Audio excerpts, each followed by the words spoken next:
G'day, Andy from Single Malt. How you going?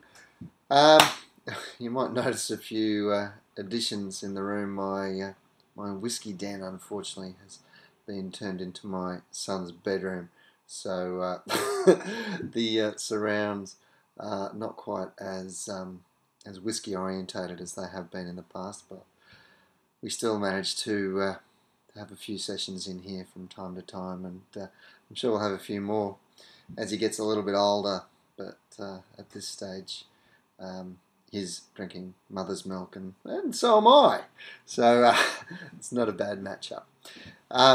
This month we're going to do Deanston 12-year-old. It's a Highland Scottish whisky, relatively new.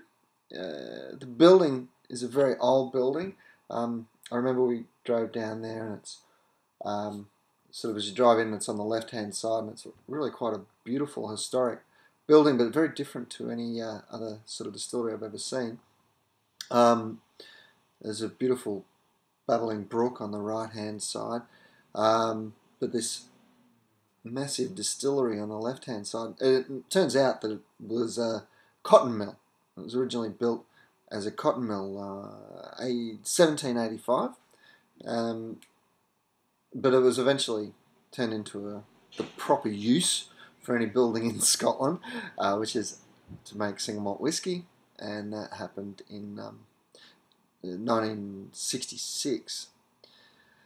Like a lot of distilleries, it struggled, went through its peak times and through its poor times, changed hands a number of times. So Stewart and Company bought it in 1990, and they've been making single malt with it there for 22 years now. Most of it is going into blends, Scottish Leader and Black Bottle, the two major blends that it feeds into. A small proportion is bottled off as Deanston single malt, and unfortunately the vast majority of Deanston goes to the United States.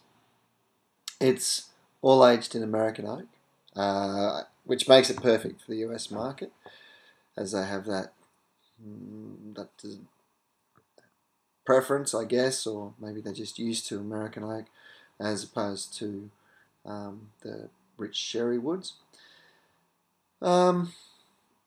It's quite an artisan whiskey. When they do make it as a single malt, they really put a lot of effort into keeping it pure. It's bottled at 46.3%, which means that it doesn't require chill filtration to maintain clarity at cool weather.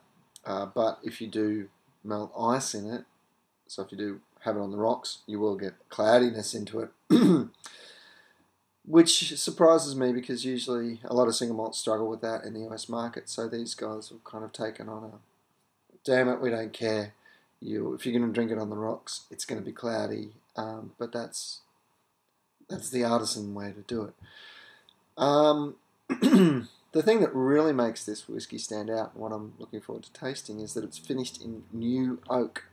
The majority of single malts are aged in barrels that have been used to age something else, generally bourbon or sherry, and we've tried some in the past that have been used to age all sorts of wonderful things, like Pedro Ximenez, red wines, lots and lots of different Madeiras, all sorts of different spirits. Anyway, rums even.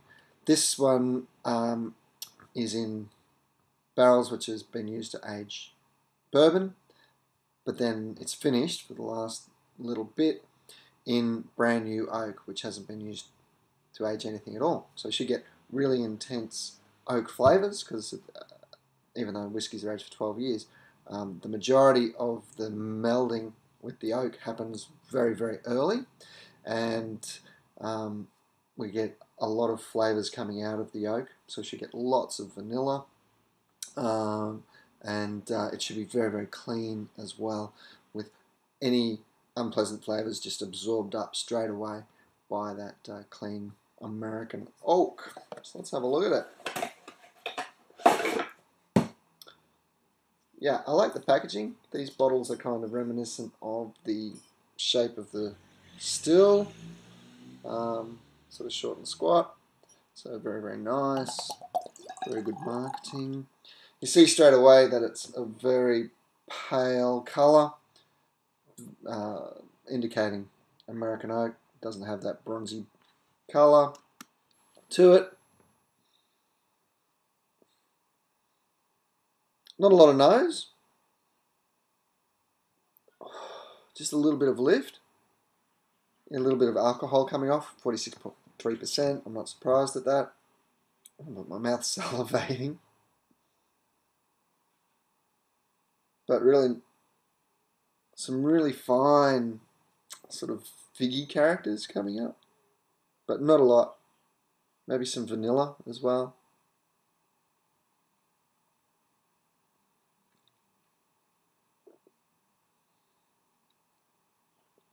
Wow. Well, there's not a lot on the nose, but there's plenty on the palate. Really, rich. Oh. Initially, rich vanilla, but just as I was saying that, I got this massive hit of creaminess. Beautiful, beautiful mouthfeel. It's spicy, so I'm now getting nutmegs and cinnamon, allspice. Really, really beautiful actually. Kind of a sweet and savoury thing going on there at the same time. Yeah, really good. So initially you get this really rich punch of vanilla pod. And like a caramel. Yum. Oh, it just makes you want to drink a lot more of it. And then developing flavours as they go through. So really, really interesting whiskey. Really boom and punchy with those flavours, those oaky flavours that just really come up strongly. That's the effect of that new oak. It's a ripper actually. Yeah, really interesting. Just something a little bit different. Always nice to have a bit of an edge, and the Deanston certainly has it. So give it a try. Hope you enjoyed it as much as I did. It's really good. I enjoy finishing this.